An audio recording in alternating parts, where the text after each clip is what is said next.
এই যে এখানে আমার লোক কাজ করতেছে, দেখা গেছে লোক যখন আছে এই জন্য কিন্তু যানজটটা নাই।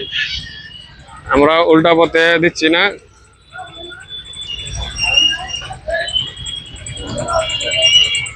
আমাদের নিজস্ব লোক থাকার কারণে কিন্তু আসলে না যানজট দেখেন একদম পুরাটা ক্লিয়ার।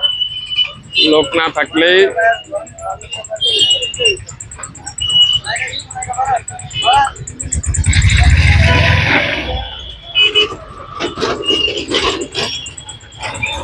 এই যে আমরা সিএনজি টেনজি যা আছে সব ঘুরে যাচ্ছে। এই যে উল্টা না ঢুকলে আর যানজট লাগতেছে না। আলহামদুলিল্লাহ এই যে ভালো ডিউটি করে আলহামদুলিল্লাহ। বাকি সবাই সহযোগিতা করবে। এই যে এখানে আসলে কি এখানে যানজটটা লাগে উল্টা যাইয়া, উল্টা যাওয়ার কারণে এই যে এই যে পেঁচা লাগাইবে।